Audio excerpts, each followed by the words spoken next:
Hallo und welcome to Gegenpressing, the Bundesliga podcast. I'm Manu. He is Stefan Baumgart. It's Sunday. It's the end of Bundesliga match day 30. We have some conclusions, but before we jump into it, Stefan, how's it going? How's your Easter weekend? I hate to report to you that my Easter weekend is not going to be over tomorrow. We get Mondays off. I learned that not all of the UK has Monday off, which seems not fair. Yeah, we have different holidays for different nations of the Union. And yeah, because obviously our transfer mark teams, some people from Scotland, some people from England, etc., some people from Canada, all Yep. in the Commonwealth, all get the same bank holidays. But yeah, for some reason we don't get the bank holiday in Scotland, which I was quite frustrated about. But then I remembered that Scotland does get 2 extra holidays a year than England, so it does kind of cancel that out, thankfully. You're the And there's Bavaria actually of UK. and there's even I know for a fact as well that there's like in Glasgow specifically, some companies give 1 or 2 extra days off because there's like a Glasgow Fair Day or something, as in like a fairs and like a parade or something. Not that there's an actual parade, but I've got a friend who works in a factory in Glasgow, and he always gets Glasgow Fair Day off or something. And the rest of us like, what the hell are you talking about? That's not a holiday. But yeah, so I don't get this Monday off, but usually, I'm usually laughing at the English because they get fewer holidays. So yeah, and we're all laughing at the Americans because they don't know what holiday is. So there's always that. They don't get the Friday. I, I don't even think they take holidays in America, as far as I can tell. So, but yeah, only Yeah, joking. We're obviously just poking fun at our American listeners who we adore, we do. absolutely. I guess you can't have Easter without eggs, so there's that. I've had so many eggs. My weekend has been a series of lots of highs and lots of lows where I've either had a chocolate egg in my mouth or Yeah. I've been cleaning baby vomit off my clothes. So it's been lots of Oh, highs and lots of lows. But I was joking with our subscribers in our Substack chat this very morning, saying that I wasn't able to catch any of the football on Saturday, but I was able to catch up on some of it. And I put a picture in of me watching the St Pauli Stuttgart game back at 7 a.m. while I was feeding my son. yeah. So that's one of the benefits of having a newborn. You can get up at the crack of dawn and catch up with the football. This is true. You are up at the crack of dawn. My son discovered we have these Lind bunnies, chocolate bunnies. Yeah, He doesn't care about any food yet, but he does love the material. yeah. The crunchiness of it and like the gold. He gets these like massive blue eyes when he sees it. So and he does like all the greens and reds and blues that come with Easter egg decorations. So doesn't like any of the food yet, but he likes the colors. So that's a win. All right. Speaking of yellow, my son loves yellow. Borussia Dortmund. That was a massive win today over Gladbach. And when the dust settles, they're now on 45 points. It's 4 points to fourth place Leipzig. Everyone ahead of them dropped points. I do think it's still a big swing, but European football is now, I think, very much possible for Dortmund and maybe even Champions League football. They could get there with less than 60 points, which is what usually it takes to get into Champions League. The Bundesliga this year, I thought a little bit about that today. I think last year you could have had made an argument that from the quality perspective, it was perhaps one of the best leagues in Europe, maybe the best, together with Italy. This year, it really wasn't. I think there was a lot of poor football being played from top to bottom, and I include the two top teams as well. It just felt very mediocre and not very innovative. We had a lot of innovation last year. I felt there was a lot of really great moments that were provided in all the competitions, including the Pokal, right? And this year just wasn't that, which gets us back to Dortmund, who I thought were excellent today. It was a great match. Niko Kovac is slowly but surely steadying the ship there. And with all that said, with one of the most awful seasons this club will have ever played, they could still somehow sneak into Europe and maybe even the Champions League. And I think that just sums up the picture of the Bundesliga as a whole, Stefan. I I don't know.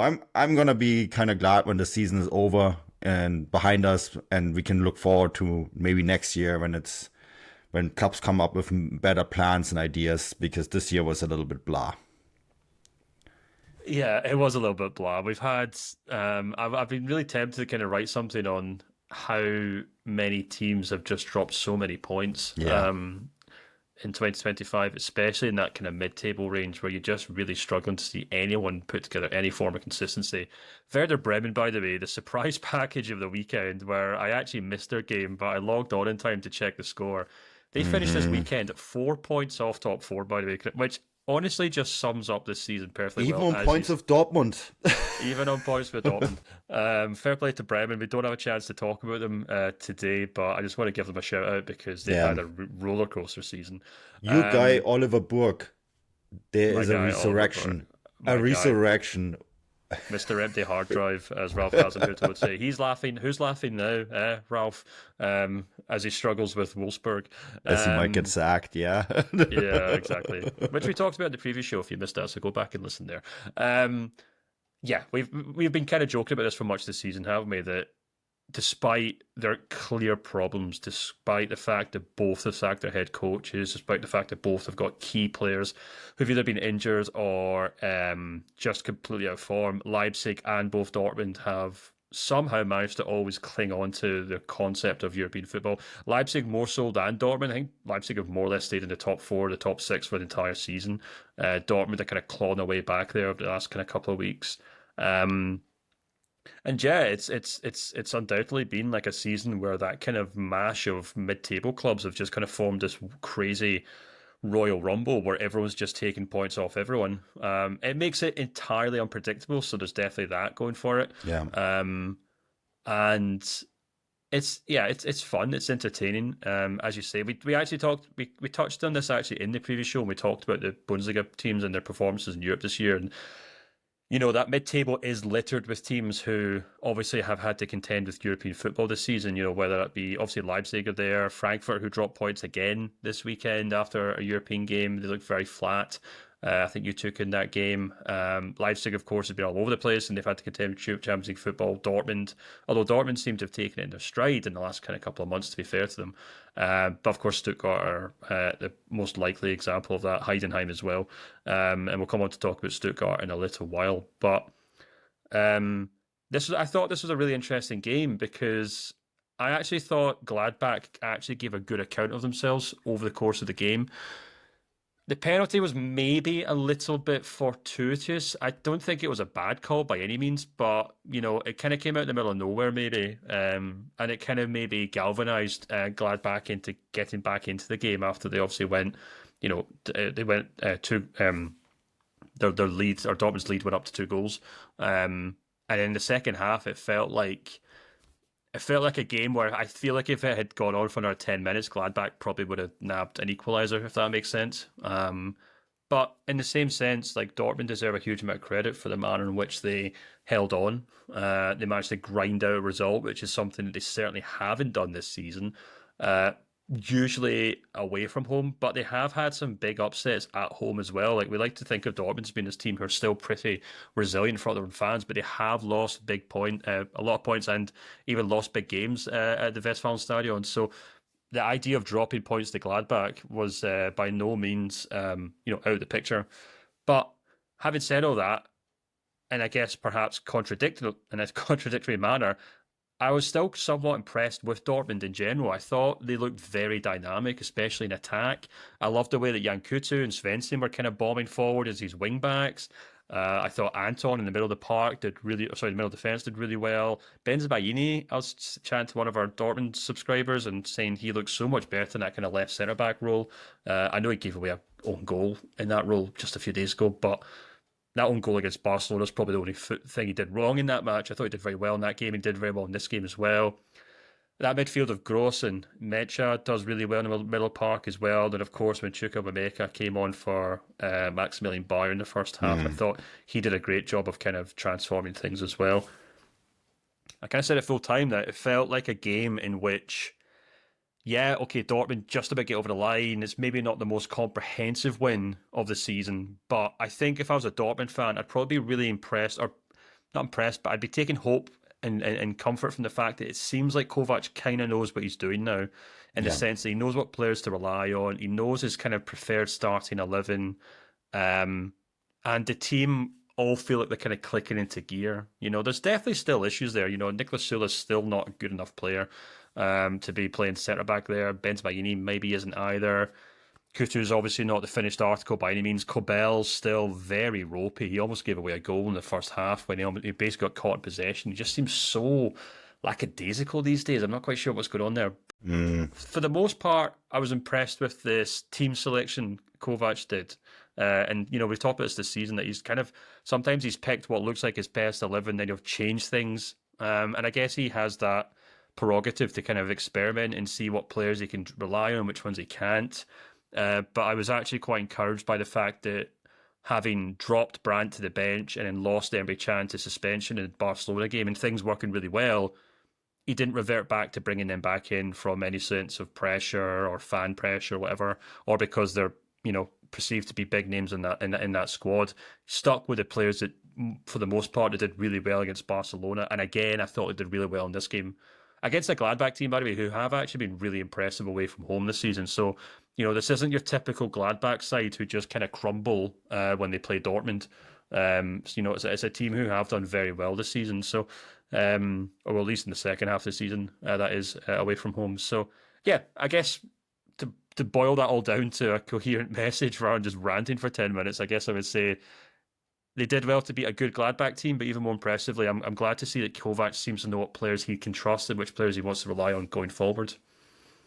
Yeah, I thought the lineup looked really good, right? Svensson once again looks like a really good signing. He looks like he could have the same kind of impact than Riasson had for them. Just a really hard-working young player with lots of upside.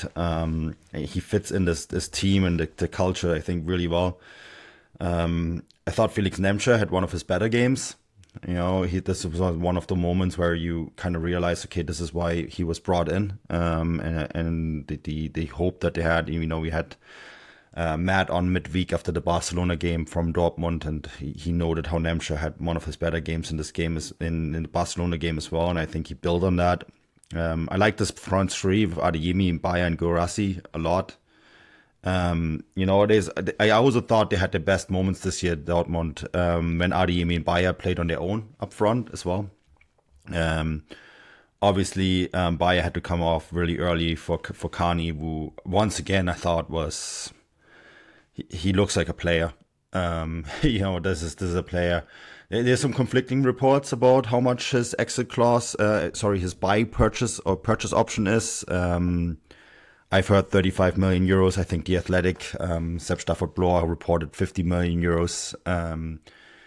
The truth is probably somewhere in the middle, to be honest with you, right? Because you always get conflicting reports, and I'm not saying that Sepp's reporting isn't right. And quite the contrary. If he reports something, it's usually watertight. But I think Dortmund have spent that kind of money on worse players in the past. And so, even 50 million euros for Kani feels like a lot, especially, I do think they will make European football, but if they don't make the Champions League, right, it does sound and feel like a lot, but the way he could develop, I think they'll get that back pretty quick. In a world where Bynoe-Gittens can be sold for 60 million euros, can you imagine what Kani would be worth in a few years? And once again, today's match underlined that to me, that he's a player that they should bank on, that they should integrate in the side early. And I actually think that this starting 11, that is what Dortmund can build on in the future. There's maybe some players like Benzebain and Süle that you want to maybe, I'm not 100% sure that's your future, but 9 out of 11 position in that starting 11, I would say that is probably maybe the team that you want to build on for the future and then add, right? You can sell probably Bynoe-Gittens, who didn't even come on. Giovanni Reina is another one who sat on the bench for the full 90 minutes. Duranville is a player. I thought he was excellent when he came on against Barcelona, right? He made things happening. So he's someone you can count on. But, you are starting to see contours of a team that Niko Kovac wants to work with. And I think that is really fascinating. Yeah, absolutely. I mean, the Chukwuemeka thing is really interesting because he's done so well in the last kind of couple of weeks for Dortmund, but it still is only a handful of games. And, if it does end up being something like 50 million euros, it's a lot of money for a club like Dortmund. And I do kind of wonder if they'll still be a little apprehensive of spending that amount of money on a player I think like that. Sepp's report also stated that Chelsea are open to negotiate. Yeah, possibly. Yeah. And well, what I was going to suggest is I wouldn't be surprised if Dortmund actually maybe asked them to do another kind of loan fee or another loan deal perhaps, and then with another set fee in there. And you can understand them saying, look, we only picked him up in January, if I'm not mistaken. He's only just got into the team. But, he's only going to have, another 4 games left to prove himself, to say if he's worth, as you say, potentially 30, 40 million euros.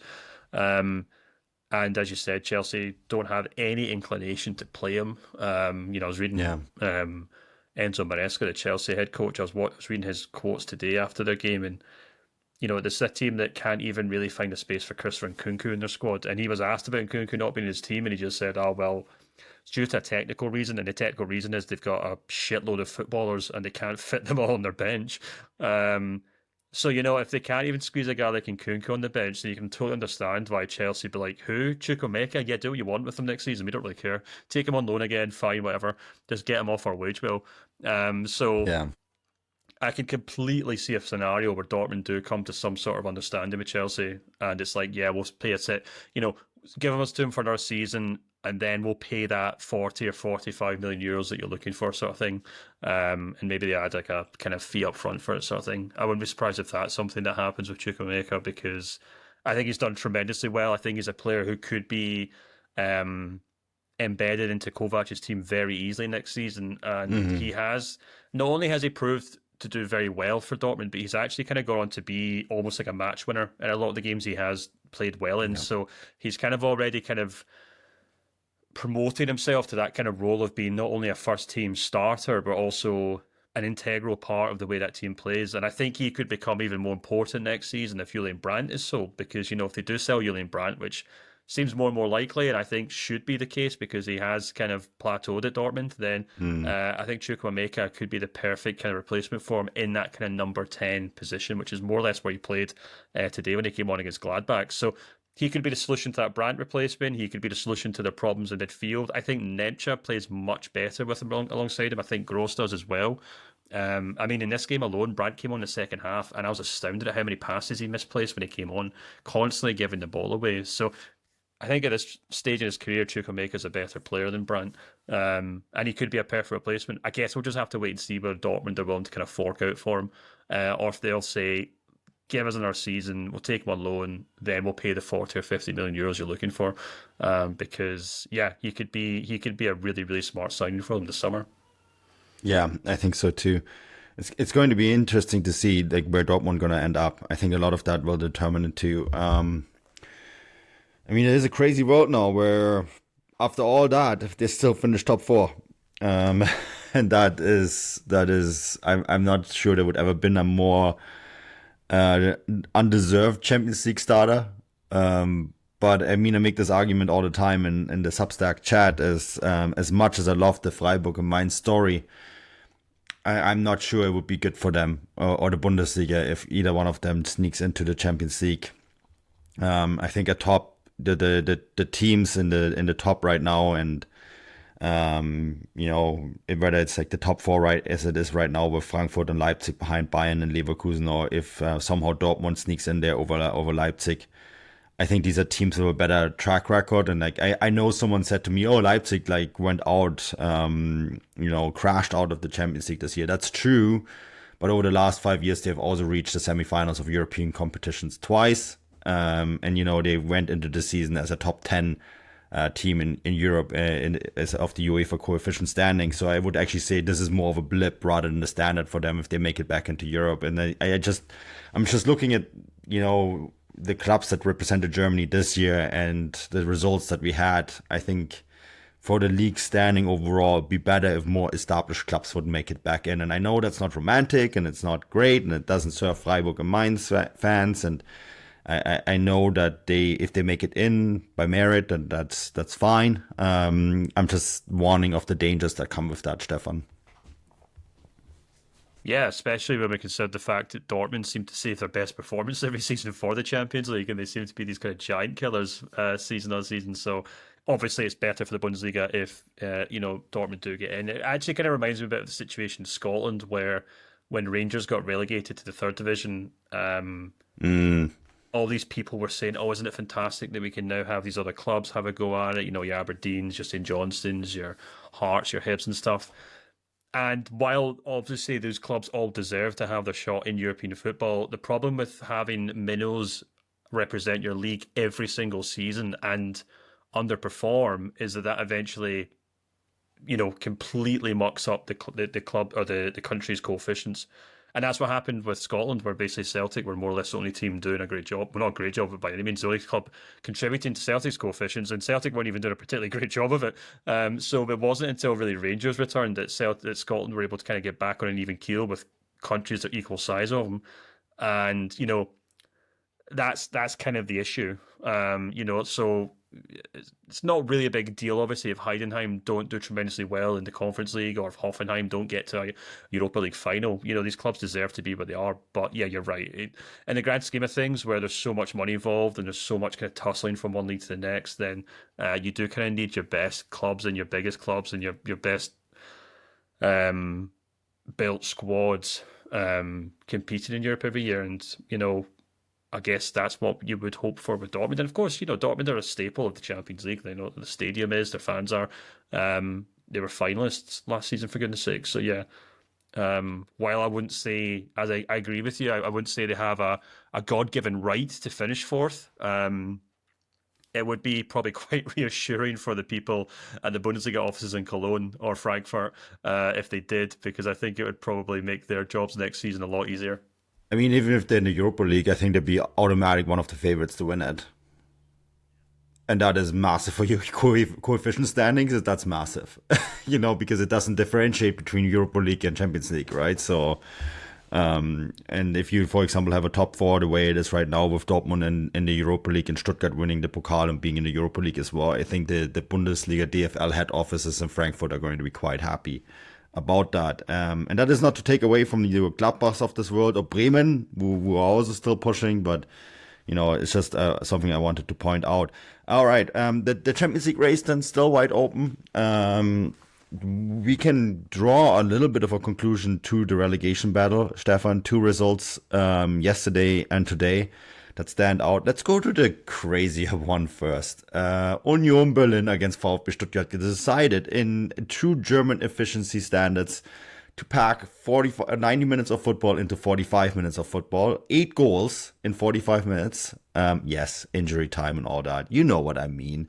It's a Bundesliga record. Never before in history have there been 8 goals in one half. I think it wasn't until the 4-4 that there was a player that had scored more than 1 goal either. So the first 7 goals were from 7 different guys. Illich then scores a brace, right? And then both these teams decided in the second half, well, that's enough. Let's shut it down. I also wrote it down. The XG after the first half, I don't have the exact numbers in front of me, but it was below 0. It was below 1 for both clubs on 4 goals. There were some bangers in there. Undorf with the first one, right from distance. Then Milo was like, okay, hold my beer. And then Querfeld said, all right, you guys, what you guys can do, I can do even better, and scored another one from distance. Some unbelievable goals in the first 45 minutes. And really crazy first 45 minutes and the second 45 minutes that we're probably to forget. Yet historic, and also a very big result for Union Berlin, who are now 13 points clear of the promotion relegation spots. Steffen Baumgart has done it. I wouldn't go quite absolution on Baumgart. I'm still not 100% sold, Stefan. I still think that it was a reactionary move at the time that now has seemingly worked out for Union Berlin now that they've avoided relegation.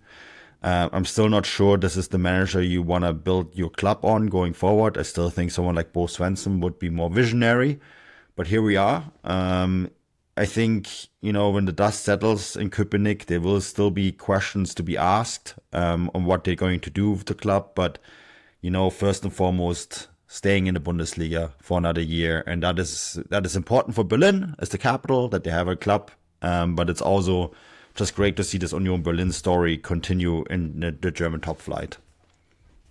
Yeah, and they deserve full credit for it. And as you said, it's going to be interesting how things play out with Steffen Baumgart in the summer. I said on social media after on Saturday, I was like, look, I hold my hands up. I didn't think he would be able to do it. He's had a decent career as a head coach, but he strikes me as a bit of a yo-yo head coach, or the head coach of yo-yo clubs, where he's just the kind of guy who's perennially in charge of these teams who struggle to stay in the league. Obviously, can do a decent job of getting them promoted, but I didn't think he'd be the man to kind of step in for Union Berlin for a number of reasons. Yeah. But I said, fair play to him. I can't fault him. I think I checked last night, so before the Sunday games, that since he stepped in, Union have been the 10th best team in the Bundesliga. So he's done more than enough here, and I think this game was a good example of what they've done. He's given them back this fight. He's given them something to fight for. They're a team who just do not say no. They don't give up. They have now added a little bit of attacking flair, but they are quite dogged defensively as well. I know it's a silly thing to say when they've conceded 4 goals, but the manner in which they kept coming back into this game, I mean, I know they obviously went ahead and then they kind of threw away a 2-goal lead, but to come back into that game, by the way the game finished, or the first half finished, sorry, with Illich obviously scoring that 4th goal, I think summed up Union Berlin tremendously well. And I think it was a good game to illustrate where these two clubs are right now, because on the one side you've got Union Berlin, who are fighting for every single inch, doing everything they can, obviously still very flawed, can't defend everything, struggled to keep a clean sheet.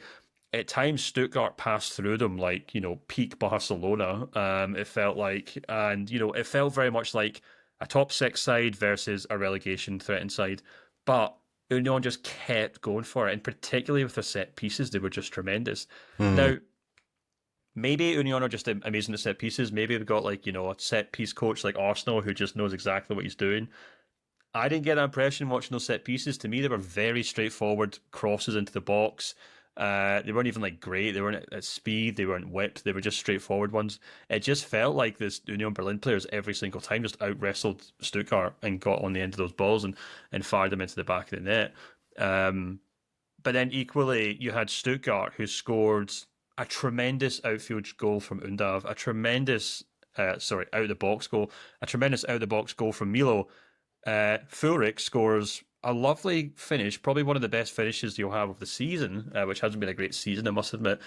And so where you had a Union Berlin team who were very dogged, very hard-working, fighting for every inch, you had a Stuttgart team who very well put together, very technically proficient, scoring wonderfully crafted shots, well-placed shots that, the goalkeeper just could not get anywhere near. But couldn't defend to save themselves. And this has been Stuttgart's problem for the entire season. They obviously lost both key central defenders. They lost more players than that as well. And we've talked about this throughout the season, really, but they basically brought in 4 or 5 central defenders, or promoted some that they had. A lot of young guys in there. Chabot's kind of considered the kind of, I think his nickname is literally the bouncer or something, if I'm not mistaken, at Stuttgart. Yeah.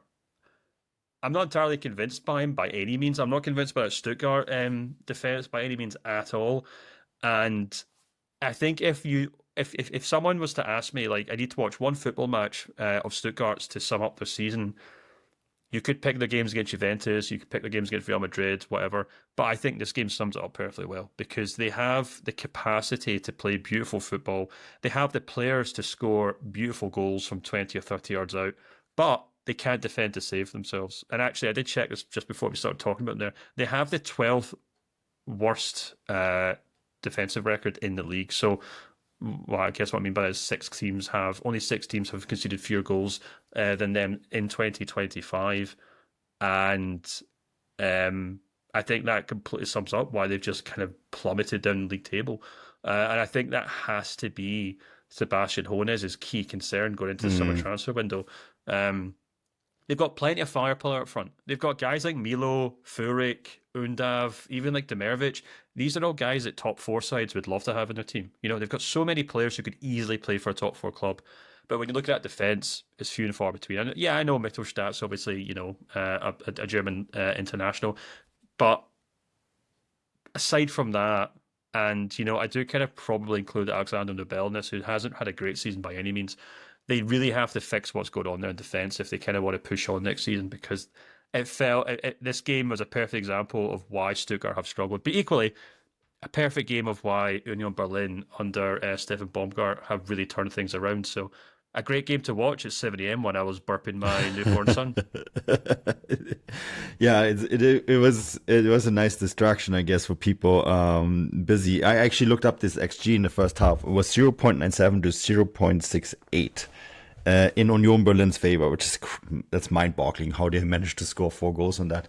But it does tell you a bit about what you just mentioned about Stuttgart's defense, and I think,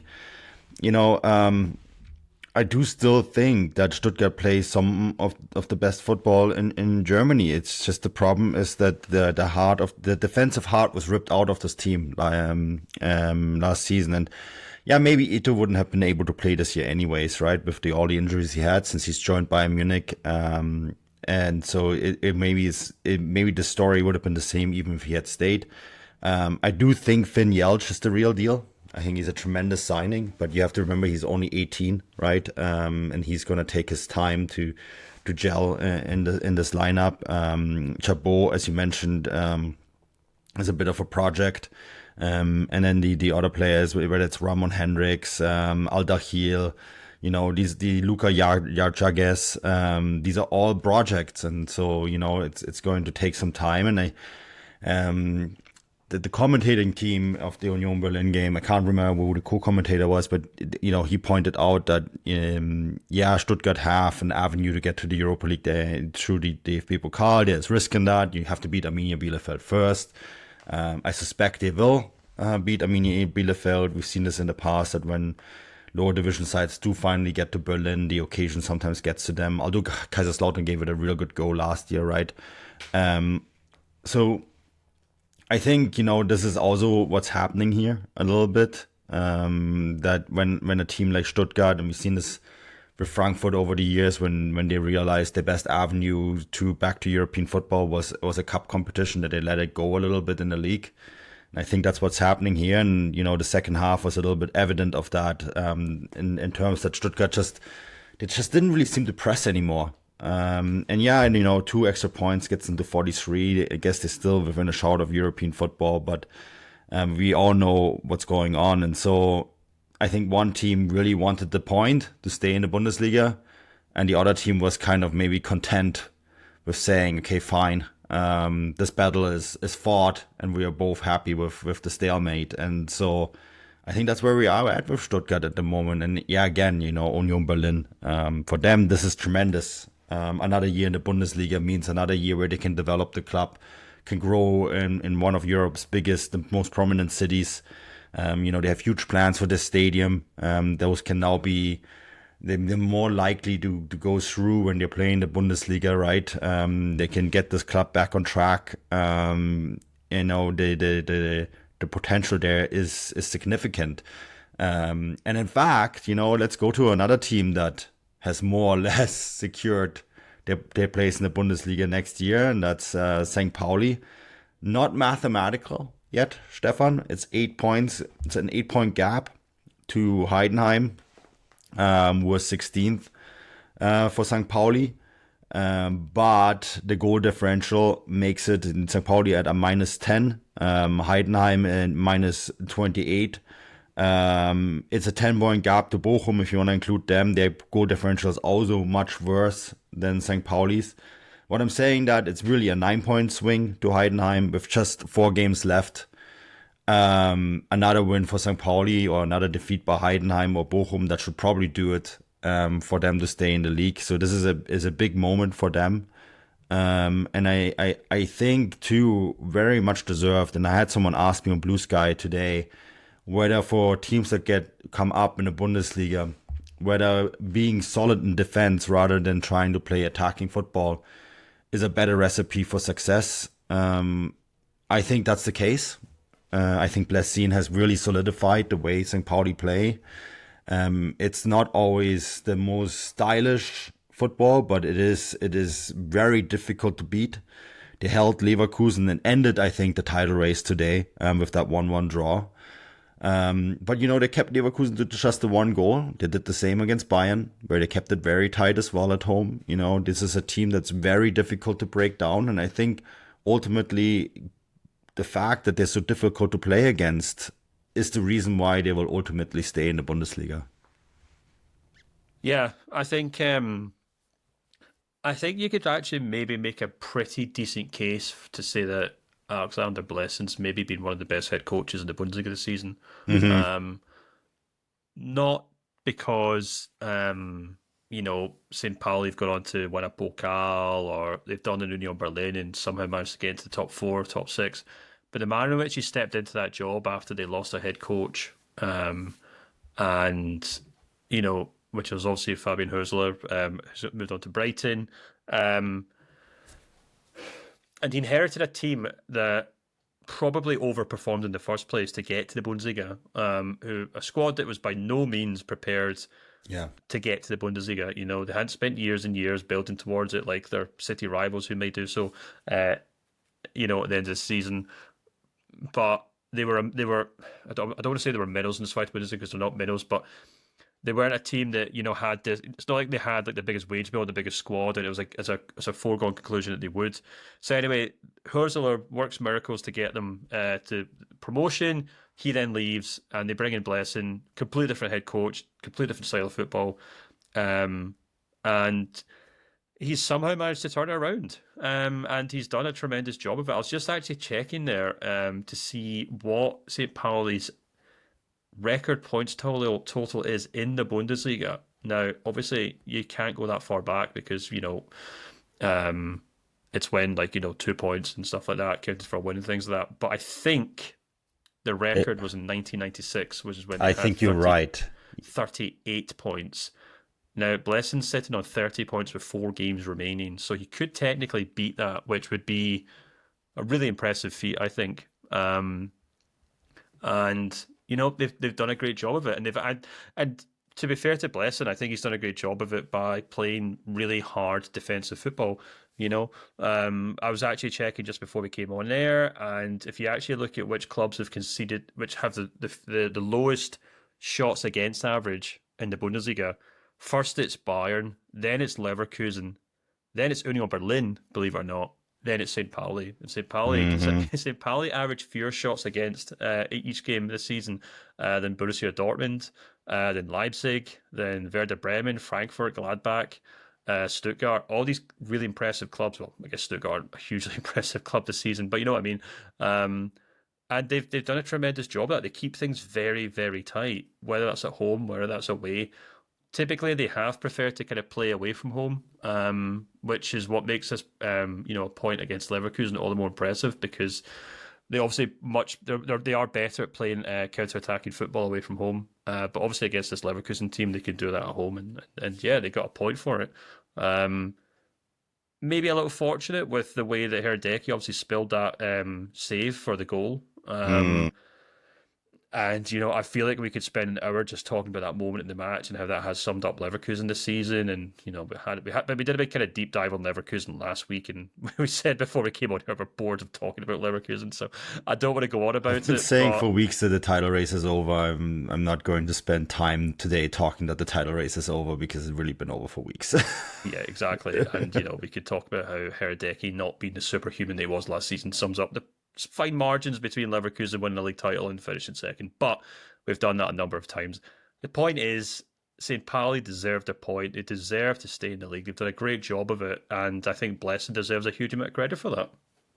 Yeah, and he does, and I'm looking at the Bundesliga.com stats at the moment, and the team that has covered the most kilometers this season, to get back to the point, they're really hard to play against, is St. Pauli with 3,623.3 kilometers. They're ahead of Union Berlin, Holstein Kiel, And then, you go to the top sides. You get Freiburg and Bayern in there, right? And, this is, we've talked about how Company has steadied the ship very much. And a lot of that has been just making sure his players work very hard. But St. Pauli did it through hard work. And, that is a big reason for that is Blessin, who maybe, coming in after Hürzeler, not the most thankful task. But, in retrospect, and I don't want this to come across the wrong way, because I think Fabian Hürzeler is an outstanding coaching talent, and he's obviously doing an amazing job at Brighton. But I'm not sure it would have been the most thankful task for him to play the kind of football he played in the Zweite Bundesliga with St. Pauli in the Bundesliga. It's much better his style of football is much better suited with a team like Brighton, or his next step would have been maybe if he stayed in Germany, Hoffenheim or Leipzig, where he could have played with a more progressive style of football. You try to do that with St. Pauli coming up into the Bundesliga. I think that's extremely difficult. And Blessin didn't have to reinvent his football, right? Because he's a new coach. He looked at it and he said, okay, well, these are the things that we need to do well. And when a new voice has to do it, then that's almost better in some ways. And I say that as someone who I actually think Blessin is just as innovative and talented as a coach as Hürzeler. In fact, he was in huge demand when he came from Union Saint-Gilloise, right? The very same organization that hired Hürzeler in the first place, and consider Blessin a very highly talented coach within, that ownership group. I think, there's a lot of places that in retrospect would have said, oh, maybe we should have hired Blessin. And in fact, I know that Hoffenheim, for example, are a club. We're not going to talk much about them today, but they are a club that are looking at Blessin now, right? He's one of the candidates to take over there in case Ilsner does get fired at the end of the season. Another one is Kwasniok, right? And so Blessin is now a name that is being recognized within German football, is what I'm trying to say. Poor St. Pauli, they might lose yet another head coach. But and he deserves exactly as you said. He has probably been one of the most deserving. If there is a Coach of the Year award, I think he's probably among the names that should be listed. Yeah, absolutely. What's really interesting about him, I think, is that if you kind of look at what he did before he came to St. Pauli, and as you said, it Union Saint Gilloise, whose name I can never pronounce, so I'll call them Union, Belgium Union, and in his previous job roles as well, he's always been a head coach who's preferred attacking football. His teams have always basically tried to outscore their problems, which has worked well because they've obviously played in kind of smaller domestic leagues, where they are a mid-table club or one of the better teams in the league, and he's done a tremendous job of that.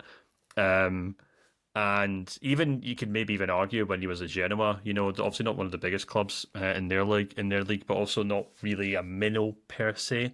But he's had to really change things around at St. Pauli. His team is very defensive. They focus that, and actually, what's really interesting, what I found quite fascinating about them is that even if you kind of look at, they're not a team who pass the ball particularly often. They're not a team that counter-attack by any means, really. They're actually bottom of the league for counter-attacks, which you maybe would initially think, oh, that seems like they're not very good. But actually, if a team is trying to stay defensive and try not to concede goals, they don't want to be counter-attacking, because when you counter-attack, another team can counter-attack you, if that makes sense. So if you're one of the worst teams in the league, technically on paper, you really want to shut up shop by not counter-attacking. So he's had to completely change the way that he coaches and his tactics and the style that he likes to play. And I think that's a sign of a good head coach, because he's looked at the tools that he has available and he's made the most of them. And yeah, it would be a shame if he did move on from St. Pauli, because I think I'd be really intrigued to see what he could do with that squad next summer. With the hindsight, well, not the hindsight, but with the security of knowing, if they're not going to get relegated, he could actually begin to kind of build that squad in his own image and maybe start building them towards being a kind of more attack-minded mid-table club or mid-tables team that go on to try and take teams on and win teams. Because this season was just about putting out fires. It was about keeping the ship from sinking. Whereas next season they could maybe take the next step further under Blessin. So, I mean, if I was him, I'd absolutely stay St. Pauli as opposed to going to somewhere like Hoffenheim, because Hoffenheim are an absolute basket case right now. But yeah, and I mean, obviously, St Pauli's in Hamburg, great club, great institution, great fans, and Yeah. yeah, hopefully he sticks around because I've been really intrigued to see what he and St Pauli can do next season. I think this is only the second time, if I'm not mistaken, that they actually managed to stay in the Bundesliga after being promoted. You mentioned the 95-96 season. I remember that one well. That was a crazy year in German football. I think 10 teams qualified for European football that year. The only one that didn't qualify in the top 11 was Hansa Rostock because they didn't put in the licensing forms at the time. So this was a different era, Stefan. But this is a really big year for St. Pauli, and I think they can do something very similar. And I said this ahead of the season. I said that there is a good chance that they stay in the league because I think there was 3 teams naturally that were worse than them, and those 3 teams are, as predicted, below them now. And they can build on something in a market where we don't know where the HSV is going to come up, right? Hamburg, I watched the game Saturday night against Schalke, which was a great match, reminded me that both these teams should be really in the Bundesliga. There's 66,000 people at the Schalke arena, and there's these 2 giants going against each other, and the football is fantastic, and they both shoot each other in the foot with a 2-2 draw.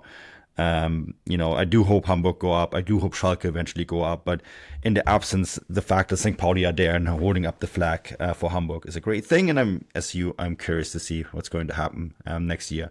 Hey, Stefan, before we wrap this up, I want to mention one name. Learned this morning that long-standing 1860 head coach Werner Lorant has died. Was the head coach from 92 to 2001, 9 years. Was a great football player too. He won the UEFA Cup with Eintracht Frankfurt in 1980.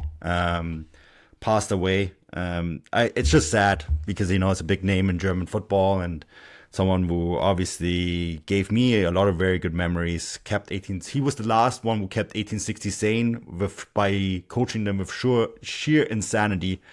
Before there was Baumgart, there was Lorant, and Baumgart doesn't even come close. So Werner Beinhardt has left us, and yeah, rest in peace. I want to just say that because there's a man that gave me a lot of very positive memories. So sad to see the day come today. And if to the family and all that, all the best. All right, let's wrap this up, Stefan. We'll be back with our regular content for the rest of the week. So until next time. Auf Wiedersehen.